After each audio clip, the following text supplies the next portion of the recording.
রাজ্যে পালাবদলের পর বিজেপি সরকার নতুন প্রকল্পে জোর চর্চা রাজনৈতিক মহলে। 2026 সালে বিধানসভা নির্বাচনে দীর্ঘ রাজনৈতিক লড়াইয়ের পর অবশেষে রাজ্যে ঘটেছে বড়সড় পালাবদল। ঘাসফুলের বাগান ছাপিয়ে এবারে গোটা বাংলা জুড়ে পদ্মফুলের উত্থান।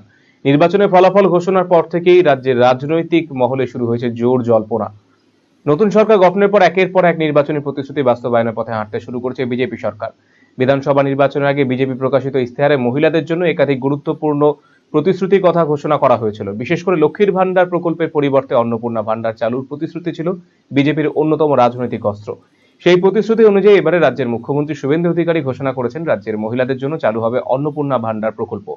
এই প্রকল্পের মাধ্যমে মহিলাদের প্রতি মাসে ৩,০০০ টাকা করে আর্থিক সহায়তা দেওয়া হবে। শুধু তাই নয়, মহিলাদের যাতায়াতের সুবিধার্থে আরো বড় ঘোষণা করেছে রাজ্য সরকার। রাজ্যের সরকারি বাসে মহিলাদের আর কোনো ভাড়া দিতে হবে না বলেও ঘোষণা করা হয়েছে, অর্থাৎ সম্পূর্ণ বিনামূল্যে সরকারি বাসে যাতায়াত করতে পারবে মহিলারা। নতুন সরকারের ঘোষণার পর থেকে রাজ্যের বিভিন্ন প্রান্তে খুশির আবহ লক্ষ্য করা যাচ্ছে মহিলা মহলে। গ্রাম থেকে শহর সর্বত্র সাধারণ মহিলাদের মধ্যে দেখা যাচ্ছে উচ্ছ্বাস। অনেকে মনে করছে মাসিক আর্থিক সহায়তা এবং ফ্রি বাস পরিষেবা তাদের সংসারে খরচ অনেকটাই কমিয়ে দেবে।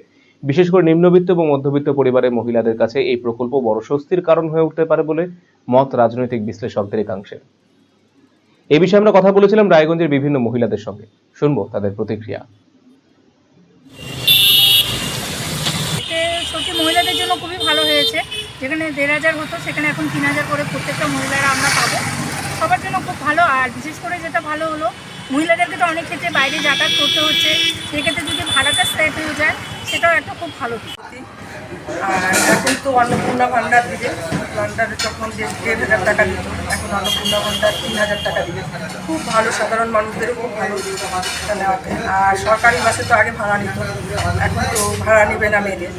যাই হোক, সাধারণ মানুষরা ঘুরতে গেলে খুব ভালো। উদ্যোগটা তো যদি কার্যকরী হয়, আশা রাখি হবে, খুবই আনন্দিত আমরা সবাই। এই উদ্যোগটাকে আমরা খুব ভালোভাবে নিচ্ছি এবং অন্নপূর্ণা ভান্ডারের টাকাটা যদি প্রত্যেক মাসে ৩,০০০ করে পড়ে, তাহলে অনেক ফ্যামিলি, মানে মধ্যবিত্ত ফ্যামিলি যারা, তাদের অনেকটাই কাজে দেবে। কারণ এর ওপরে অনেক কিছু নির্ভর করছে। হয়তো কারোর একটা গ্যাস সিলিন্ডার কেনার পয়সা নাই, হয়তো কারোর একটু ভালো মন্দ খাবে সেই পয়সাটা নাই। এই জন্য এই টাকাটা পেলে অনেকেরই উপকার। টাকা পয়সার তো সত্যিকারের অসুবিধা আছেই, সবসময় হাত পাতা যায়, মানে হাত পাততে হয় আমাদের। তো এই টাকাটা যদি আমরা পাই তো অনেক কাজেই লাগাতে পারবো, পড়াশোনার ক্ষেত্রে বাচ্চা কাচ্চাদের, তারপরে অনেক জিনিস হয়তো নিতে পারছি না। তো এই টাকাটা আমাদের অনেক কাজেই লাগবে। রায়গঞ্জবাসীদের জন্য সুখবর। যারা দীর্ঘদিন ধরে জয়েন্টের ব্যথা ও হাড়ের সমস্যায় ভুগছেন, তাদের জন্য রায়গঞ্জ দিশারিতে আসছেন আর.এন. টেগোর হাসপাতালের জয়েন্ট রিপ্লেসমেন্টে ভারত বিখ্যাত অস্থিরোগ বিশেষজ্ঞ doctor Barun Dutta, MD, DNB. এখন থেকে প্রতি মাসের নির্দিষ্ট দিনে ডাক্তারবাবুকে দেখাতে আজই যোগাযোগ করুন দিশারি হেলথ কেয়ার, উকিলপাড়া, রায়গঞ্জ শাখায়।